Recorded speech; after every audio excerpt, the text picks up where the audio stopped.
Welcome to the Moulding Private Practice Show, where we help healthcare practitioners in private practice keep true to their purpose and build a life of mastery by providing the knowledge, skills, and tools to bring their dreams to life. In this episode of the show, we speak to Laila Jeebodh-Desai about being an educational psychologist and everything private practice management related. Laila Jeebodh-Desai, welcome to the show. We're really glad to have you on board. Thank you. So I know I asked you as in the other interview, but if anyone's listening to this, obviously doesn't know the context. Shaz, how did you find Laila and get her to agree to be on the show?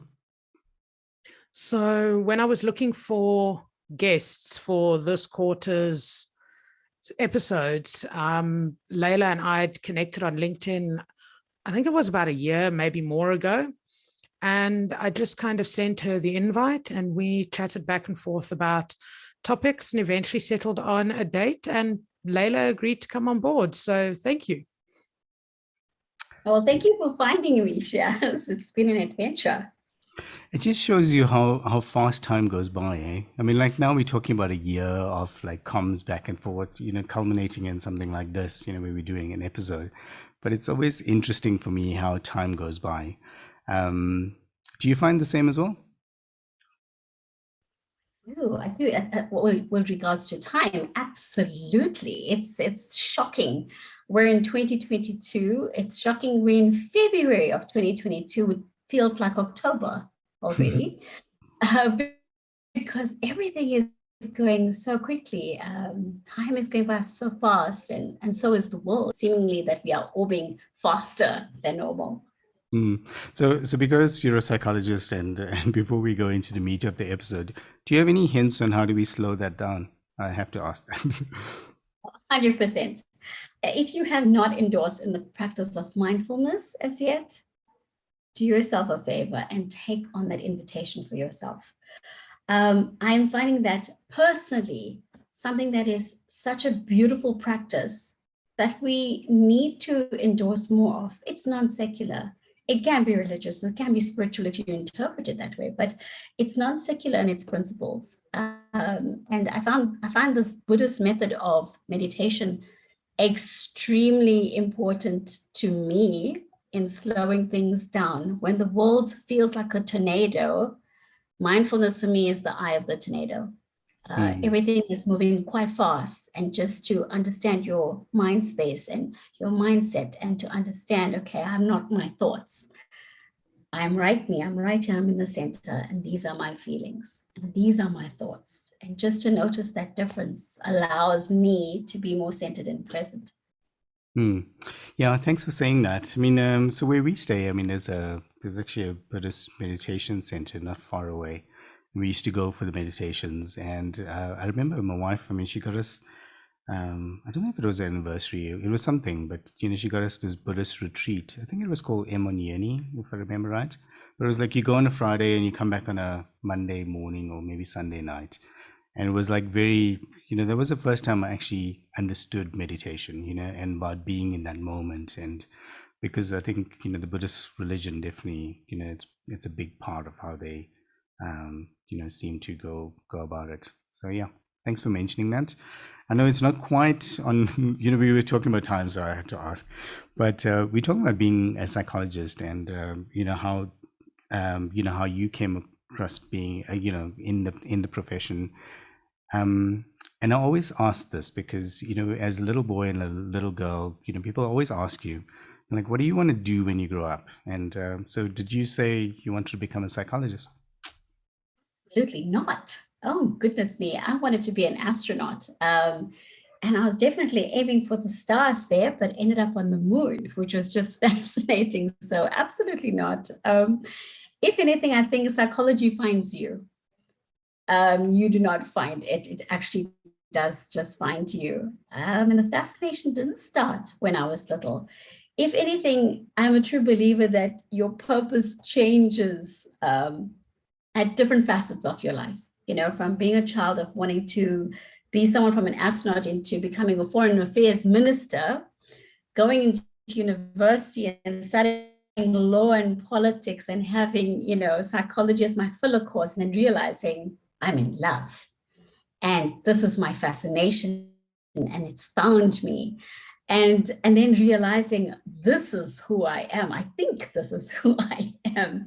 And obviously life's journeys take you there, and your own life's experiences eventually take you to that journey of realizing that, yes, I'm going to be a psychologist.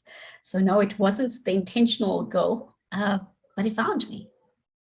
Yeah, I always love asking that question because, when we ask the question, and it's normally innocent, we normally ask, like I asked my daughter, what do you want to do when you grow up? And it's normally, there's a little bit of, innocence about it, but you create this expectation. And, what we know as adults is that nothing is linear in life. I mean, it's, the things that you think you have planned, you probably don't, because things like COVID come up and, throws those plans completely off the rails.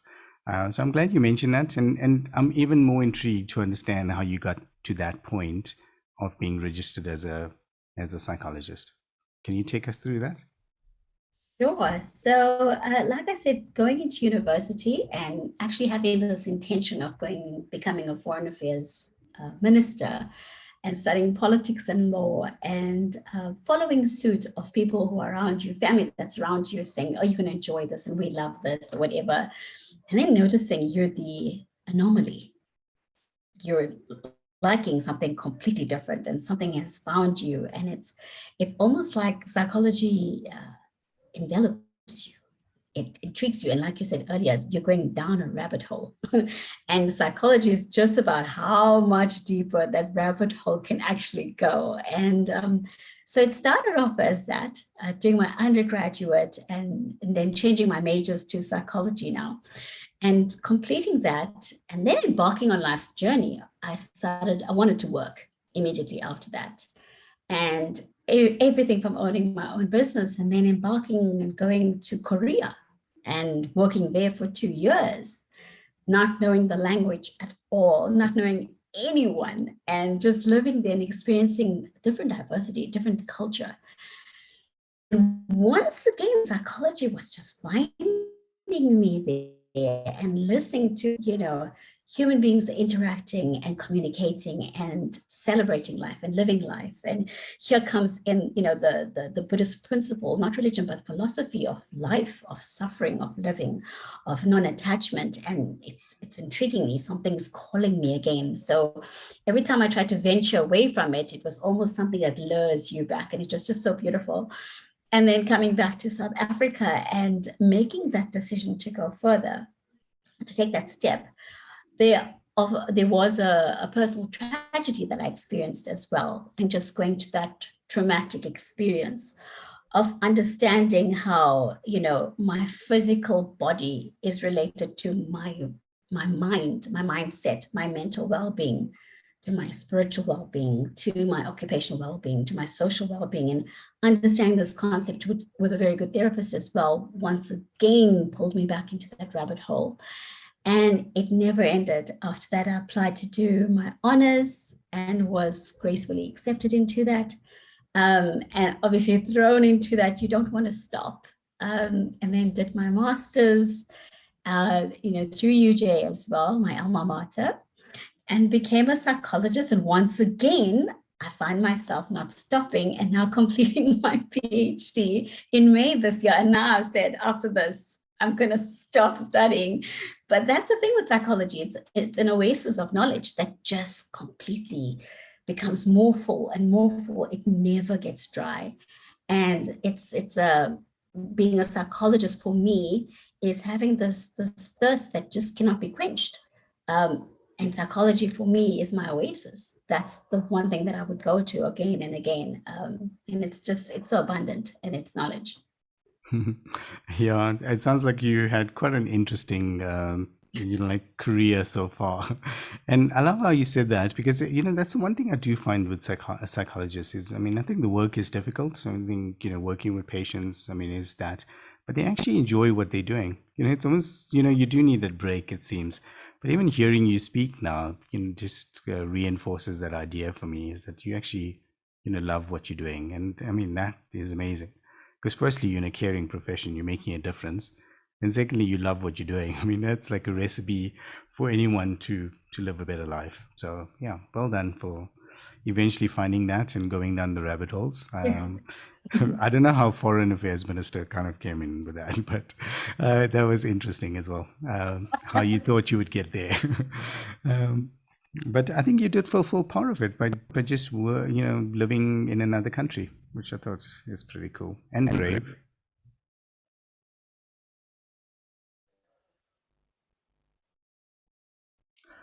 Sorry, Oliver, I lost you there a little bit. Yeah, so I was just gonna. Lost you.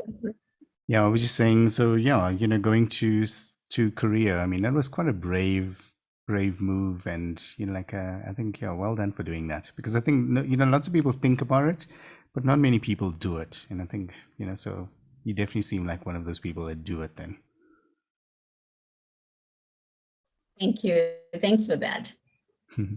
Shaz was also mentioning your PhD topic, and I thought that was interesting. So I don't think we could continue, into any part of the discussion without talking about that. Can you tell us what that is? Sorry, I didn't hear your question, Oliver. Can you tell us what that is? Your PhD topic? My PhD topic. Okay, so it's based on trauma-sensitive mindfulness as a treatment for post-traumatic stress disorder for war-traumatized refugees. Wow, that's amazing. How did you even stumble upon that topic? Because I mean, I'm thinking refugees. I mean, that's already hardcore, war. I mean, already. How did you even stumble across that? So once again, the call to adventure came along. It's quite an interesting story. I initially was going to base my PhD on ADHD and mindfulness. And mindfulness, to be a treatment or part of a treatment for ADHD. And that acronym changed very serendipitously. And, there's this term, it was just a synchronicity. So what happened was, and I'm going to use a very Jungian term of synchronicity, where things just fall into place here. So I was actually offered an opportunity to work on a relief mission on a Syrian camp in Jordan, in the Middle East. And this is something that I have always wanted to do.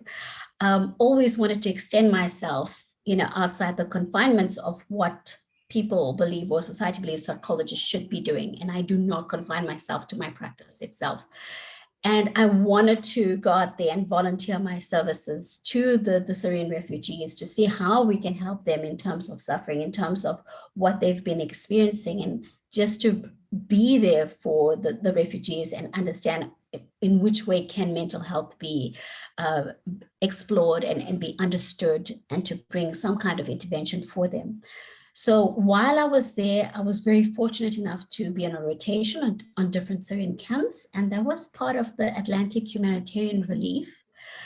So this organization helps and assists Syrian refugees in Jordan, in Amman, Jordan. And there were 52 relief missionaries and humanitarians, most of which were doctors and medical doctors. And here there were just two of us that were psychologists. It was myself and my Mexican colleague.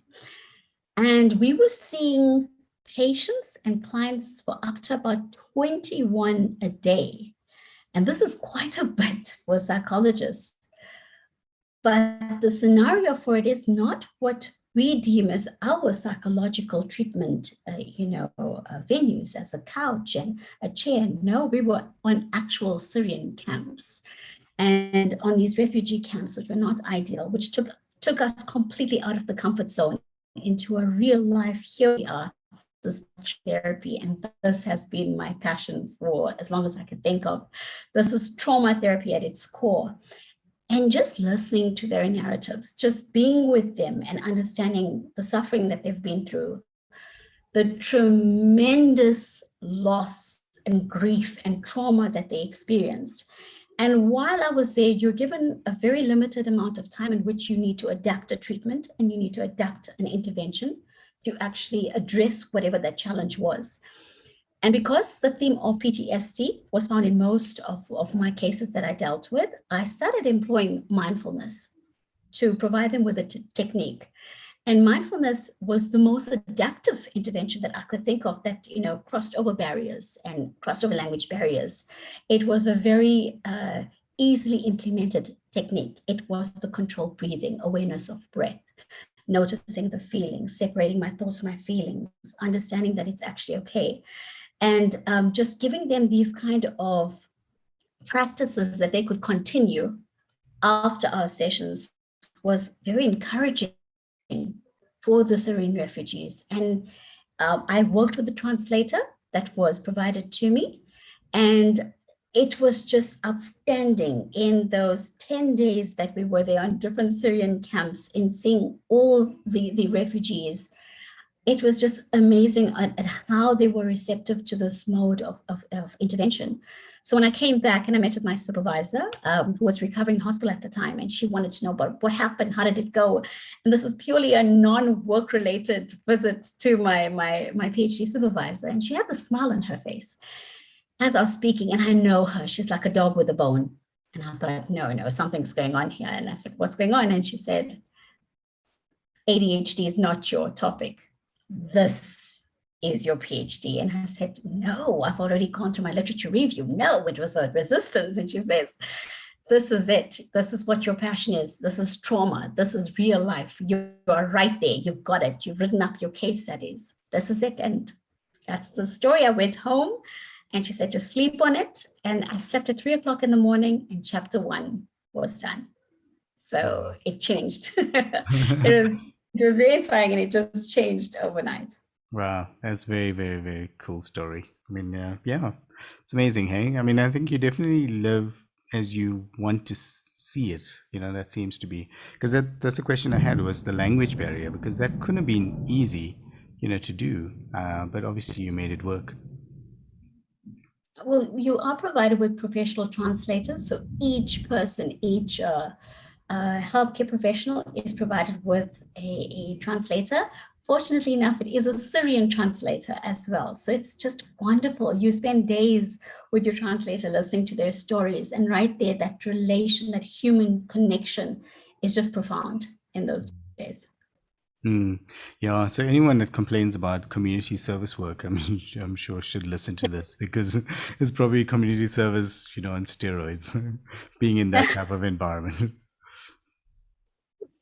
It's addictive, Oliver. It's addictive. I can't wait to do this again. Really? And it's one of my promises to AHR, because they gave me the permission to use the case studies, the retrospective case studies for my PhD. One of their promises is I will come back and teach this intervention to other psychologists. And in a heartbeat, it was a yes. Without a doubt, I cannot wait to go back. Yeah. Okay. And why Syria in particular? Was there something about that? Because, I mean, I think there's refugees, in many countries right now. But was it something about Syria that appealed to you?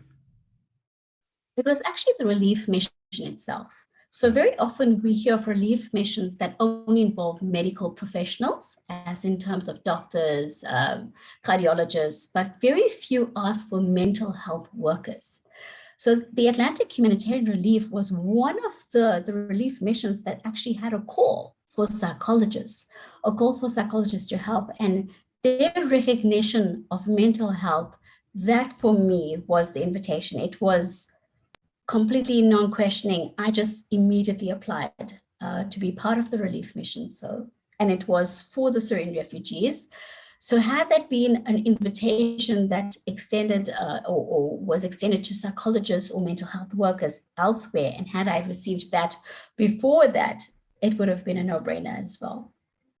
Okay, that's so interesting. And, I'm almost feeling embarrassed, because normally when we take the next part of the conversation around private practice, and, that's normally like a step up.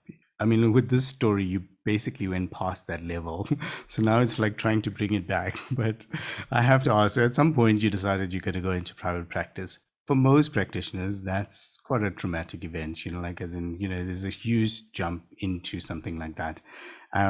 Did you find the same? Was it a natural progression from being a psychologist to going into private practice? I'm going to say this, and I think it's an expected progression. It's expected. And what it was extremely traumatic because no one tells you that you have to handle everything on your own. Everything from your marketing to your billing system to, referrals to engaging with more clients and getting your name out there. But at the same time, there's this expectation that you have to, once you qualify, go into private practice. And this is quite a mistake that's made from the beginning. In no way should any healthcare, specifically mental health care worker, be confined to private practice. I think that itself is a crime. We are soldiers out there in terms of health workers. We are soldiers. We are ready. We are gunned and, armed and ready to help the world, and to just be confined in private practice, personally, I feel is a crime in itself. We need to reach out to communities. Just reaching one person at a time, yes, does make a massive difference to that one person, and I love doing that. But just to think of extending that and reaching bigger communities and reaching bigger groups, we're making bigger differences. And I'm all about that. The more change, the better. So I love private practice as well, but I do not ever want to feel confined. Or I don't think any practitioner should ever feel that they are stuck or confined, or this is where you should be. This is the be all and end all. No, it's just the beginning. I really love that you said it that way, because it does lead then into my next question. What is something you wish somebody had said to you about private practice before you started? I said that is not the only modus operandi for psychologists. I wish someone told me that. I also wish someone told me of how difficult it is going to be, that how much more difficult private practice is than actually being part or having the ability to connect with other individuals, like-minded individuals. And also that it is just, I would think, like I said, it's very stereotypical norm. You're a psychologist. What does your private practice look like? I mean, that's my private practice, but you should see me out there in the field. This is what I love to do. This is what I want to be a part of. I want to be part of the world and not just attend to the world at the pace that that anyone in private practice can attend to. And it's wonderful. It's wonderful. But it should never be seen as a luxury. Something like mental health and psychology should never, ever be seen as a luxury. And we need to take down those stereotypical walls. It needs to be seen as a necessity. Just as, like I said in the beginning, going to a hospital because you fractured your leg or your arm, not feeling good mentally and not having a good mental health disposition is as important as getting that help that you need.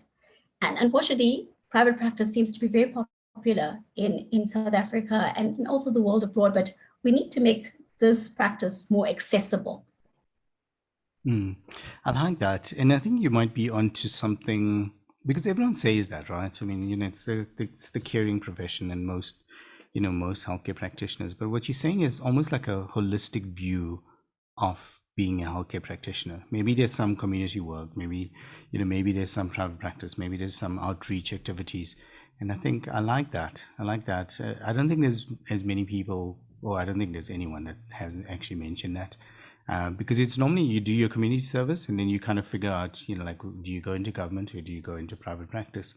But I think having that hybrid approach to it is pretty amazing. So it'll be interesting to follow your journey as well and see if that catches on with other practitioners, because I agree with you, and I think no one would disagree that I think it needs to be accessible to a lot more people. I think in the world that we're living in, with the challenges that we have, with just people in general, there's this awareness of what psychologists, the power and magic that they have, and to have that accessible to a lot more people is, obviously good.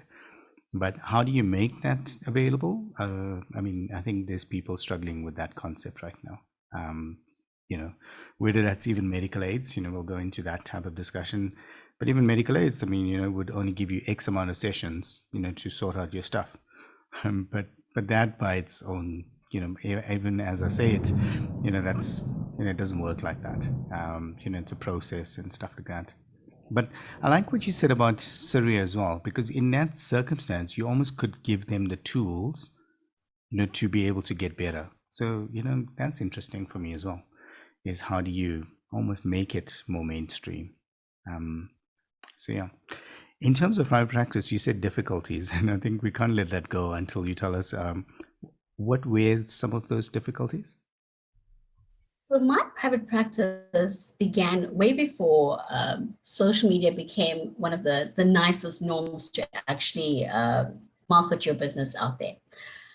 Before it became quite popular and quite an easier mode of actually getting your name out there and getting your referrals. So it was way before, hosting your website was seen as such a lucrative thing. You'd had to pay quite a bit of money to actually, host a website or something like that. Or even Instagram wasn't even available. And now I feel really old speaking about this. But anyway, it was really difficult back when I started. You had to actually get your name out there physically, knock on doors, go to schools, go to hospitals, go to different practices and practitioners and ask them to hold your cards there, keep your cards there. And it was very much a physical approach to actually being there. And that for me was really, really difficult.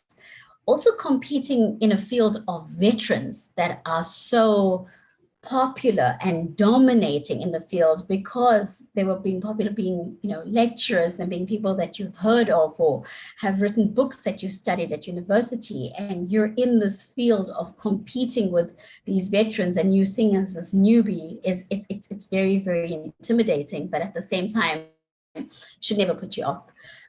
You've got to keep yourself fresh, and I say this to most of my students that I lecture as well, is that's part of why I love lecturing and I love being in the field and not just keeping myself in private practice. Is you've got to keep fresh, you've got to learn, and you've got to be humble enough to understand you don't know everything. And one of the things that private practice is so difficult in is that you are an island and it becomes extremely lonely as well. As a professional and as a practitioner, it is extremely lonely. You're by yourself, you're managing everything by yourself. You can connect in terms of CPD workshops, your continuous professional development workshops, but primarily you're by yourself, and that is very daunting and it's very challenging at times. Yeah, I can only imagine, especially in the psychological field, if you're working in your own office, it's a very individualized way of working. You mentioned earlier as well that, there was a whole bunch of things that you had to consider, one of them being things like practice management software or your billing software. Are you using a billing software at the moment? And how did you find that changed almost the admin side of running the practice? So I do not use a billing software at the moment, and I do employ an external person to actually assist me with that. But if there definitely was something that I could use, sign me up. That would be wonderful. The practice gets so busy, and doing what we're doing, that is, yes, our bread and butter, and that is what keeps us going every day. But at the same time, it cannot be your focus, and it takes away quite a lot of time from what you're actually doing, what you actually should be practicing, your actual practice itself. So I don't use a specific software at the moment. It's outsourced, but I would love something like that if it was introduced to us. That's so interesting that you say that. I think that's the first time we've had a response like that. And you're probably speaking to the wrong people, because that's what we've been doing for 8 years now. I mean, our story is, and again, selfish plug stuff, but, my wife's a psychologist, and yeah, she struggled with the same things, billing. And that's pretty much what we do right now, But what we found, and I don't know if you find the same thing, is that the two biggest challenges that we find with practitioners moving into private practice, and the things that they don't, it always seems to come up, but billing is one, and the other one is CPD points. It's like, everyone, talks about the same things. Do you find that as well? CPD points are like the vein of our existence. Billing, I would say, a much bigger challenge. CPD points, yes, but at the same time, I do love involving myself in getting the CPD points. Like I said, it's so important to keep yourself abreast of what is happening, what is out there, all the new information that can be shared amongst practitioners, amongst healthcare workers, amongst community members. It's really important. So I do love the CPD points. I hate the fact that it's mandatory, because they should be a natural investment to being better and progressing and being more progressive. But it is something that we need to do. And it is something that practitioners need to do in order to keep themselves more ethically aware of new technologies and new findings as well. So bullying seems to be the primary burden of everything else. But CPD points, yes, one of them, but something I look forward to as well. Yeah, I like that as well. And I must admit, I mean, whenever I heard it, we met many of our clients, through CPD workshops. And then I realized that actually they had to attend these workshops. And so if we could just figure out where to go to these workshops, we could find, people that would, be willing to listen to us. So yeah, for us, it was a blessing, but I learned a lot about, CPD and how difficult it was, for healthcare practitioners. Speaking about the bullying thing, the feedback that we got from many of these episodes was lots of practitioners almost like they did want to do it. They did want to get the software, or they did want to spend the time on it, and stuff like that. But it was always a challenge to do that, and sometimes it came down to money as well. And I think what we started doing, actually, it's not too long now because we only got the feedback, in the last few episodes, but we almost changed our model to say, depending on the level of private practice that you're in, your subscription is based on that. I mean, historically, and the reason we started doing that was it's not just about the billing software. It's about how do you follow up with the medical aids. So, like things like how you said, you outsource it to someone. So it's normally like, getting someone to pick up the phone to Discovery and say, does this client have PMBs? And then it was things like unpaid management, which I'm surprised Shaz didn't mention as yet, because normally it's her favorite question. Unpaid management, what happens when someone didn't pay you? Things like marketing, which you spoke about, but all of that normally is tied in with like an assistant or something outsourced. The other one, which I think you would love, is the trend towards like people providing more value through courses. Now, healthcare practitioners, they go on courses, but it's interesting for me that not many provide courses to either their clients or prospective clients, and on topics that they already specialize in. And I think that for us is something that we think, would definitely be, up and coming, even with this conversation that we've had with you now. So we kind of bundled everything together. And it's like, depending on your private practice, you get all of the software and the tools. Do you think something like that would have helped you when you started in private practice? Almost certainly. Almost certainly. I think, the more assistance you receive for the administrative part of your business, the better. Like I said, being a practitioner itself is extremely busy.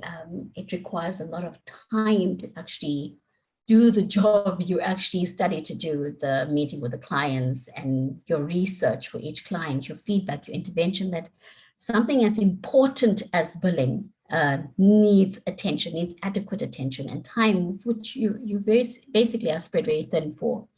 So I think something like this for someone who's starting off is something very valuable. Obviously, the cost of it does make a massive difference, because when you start, you're not lucrative for some, and you're starting at ground zero here, and you're building yourself up, and it would definitely help any upcoming psychologists who are thinking of going into full private practice.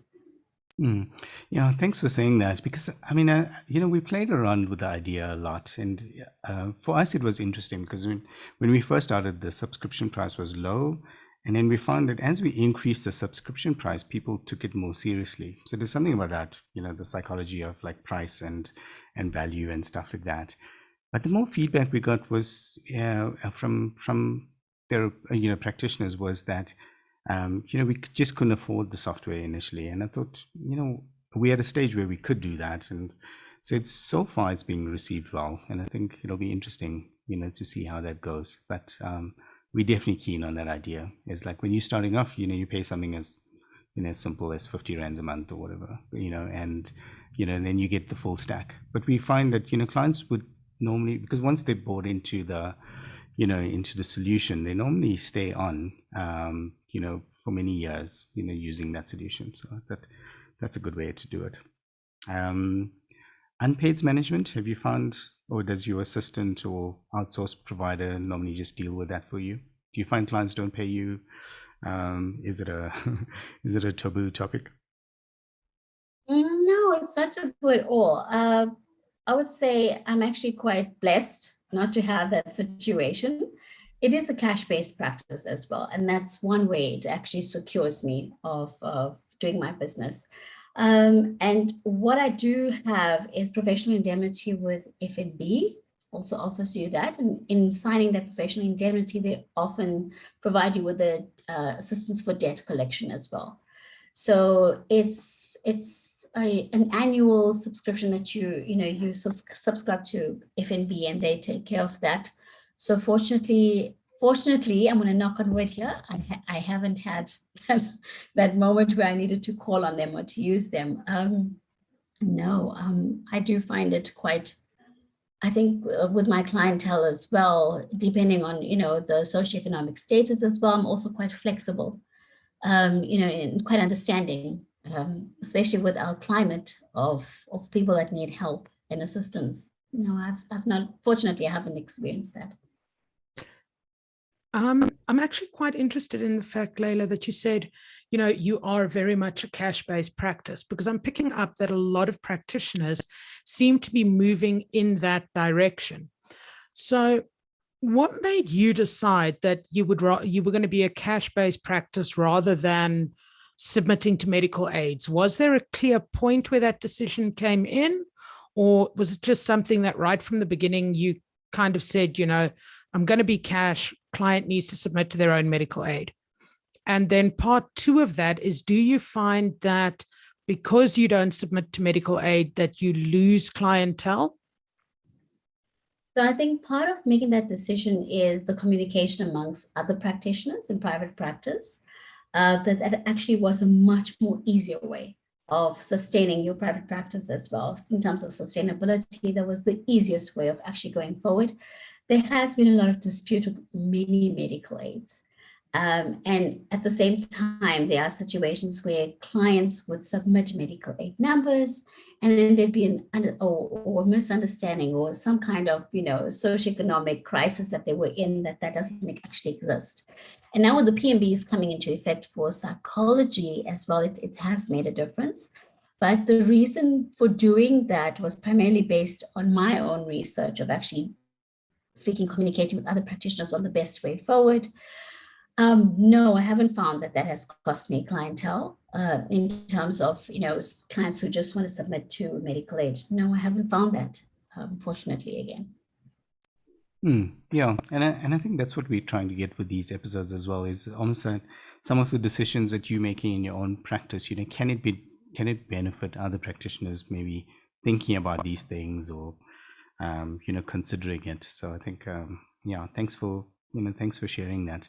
The other question I should have asked you a bit earlier is, we normally find, and this is the trend with most of the practitioners that we've had on board, there's always someone that helps you, like a coach or mentor. Normally it's another practitioner through those early days of private practice. Was there someone like that in your case as well? Well, there were many. I would say I had many mentors. Sure. Fortunately enough, there would be my UJ mentors, who are still my mentors to this day.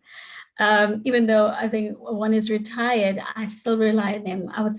It's that relationship that you build from the time that you're a student to now. It's really weird when they say you're like a colleague right now, and you still see them as this mentor, but there's always this respect for that relationship. So yes, absolutely, not just one. I have more than one.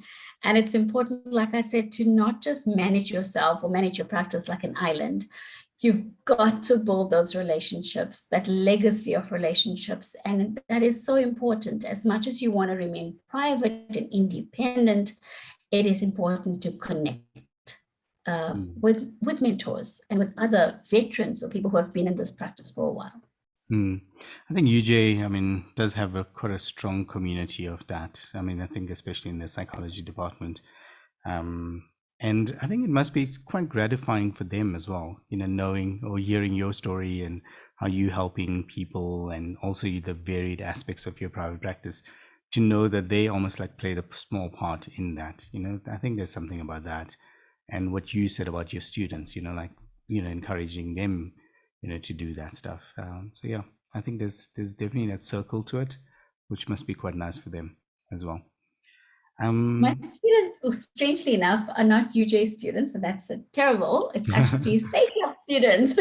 Okay. So yeah, the South African College of Applied Psychology. So, but it's still giving back. Because I'm still part of UJ, is still my alma mater. It's still a place that has provided me with enormous support, even throughout my PhD and the journey throughout the PhD, of which I'm eternally grateful. I know I can always call up PsyCAD at UJ. And if I have a referral for someone who desperately needs to be referred, but do not have the funds, and I do not have the capacity to take on a pro bono case, I contact PsyCAD, and they are very gracious in terms of attending to that person. And that's the UJ part of it. And the SACAP part of it is my community of students and like-minded individuals who, I always say, we speak our language of psychology, of upcoming psychologists, counselors, life coaches, and it's just tremendous to see that entire field booming. Yeah, thanks for confirming that as well. I think that's pretty interesting. We can wrap it up soon, but I do want to ask you, is there anything around, because, we want to keep this actionable. So anyone considering becoming a psychologist, I would love to hear your thoughts as to what would you tell them, and then the second one is obviously private practice. Anyone going into private practice, is there anything that you would tell them that you wish someone told you? I know you said you had lots of mentors, so probably someone did tell you, but it would be interesting to hear your thoughts on that. So interestingly enough, there's a few teenagers that I'm actually dealing with, matriculants actually, that are very interested in becoming psychologists. And the one thing that I can tell you is that you won't look back. I think if everyone had at least one psychologist and one therapist to go to, the world would be a better place. I think we need more psychologists and more mental health workers out there. So I implore you to be brave enough, be open-hearted, and be willing to be an eternal student. Because as a psychology student, you never stop being a student of psychology. Even though you become registered in private practice, you are an eternal student. The field is always growing, so you will never be bored. You will always find this new knowledge that is so profound and so alluring. And like I said, it's like a rabbit hole. Take the plunge, go through it, and don't look back. So in terms of being interested in studying psychology, I say, welcome abroad with open arms, and we need you. And we need more psychologists, and we need more people in terms of mental health care workers out there for our community of South Africans, of globally. We need more people out there.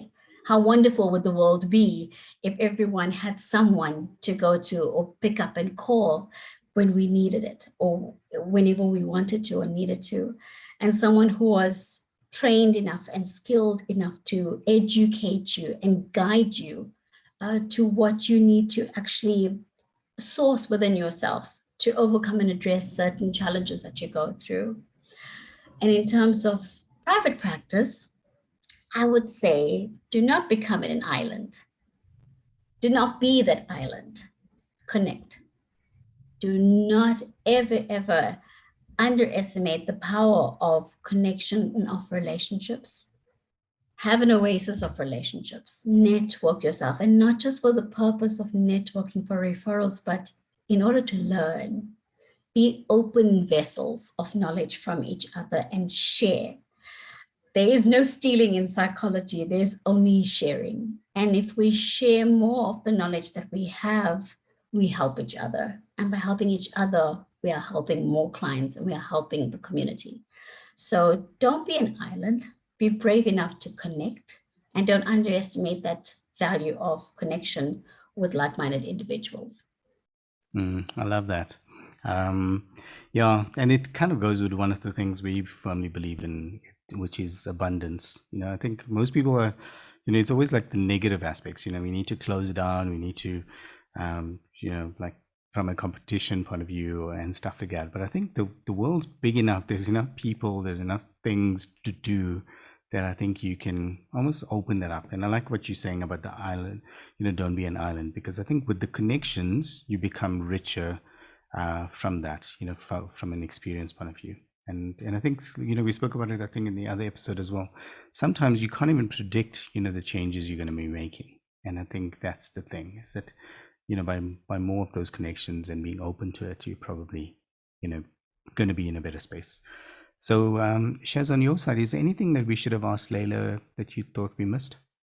I don't think there's anything that we missed. I just wanted to say that last comment of Leila's of that don't be an island, and how amazing would the world be if every single person had somebody that was qualified that they could reach out to.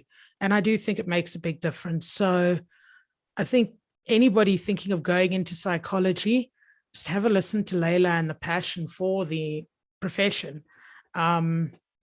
We've spoken to several practitioners, and that's one thing I have picked up across all practitioners in mental health, is just that passion of helping people. So thank you. And thank you for everything you do.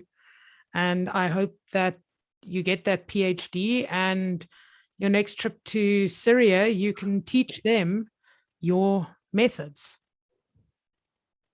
Thank you so much, Shaz. That really means the world to me. Thank you so much. I'm sure the PhD is only a matter of time, so, and we're talking about months now. Yeah, thank you. Should it be weeks? Ooh, yeah. the pressure's on. Thanks very much for doing this. We loved having you on board, and sharing everything that you did with us. I mean, I think it's going to be hugely beneficial, and I think your passion, as Shaz said, shines through. And I think anyone listening to this is going to find huge value. Thank you so much for having me. It's been such a pleasure.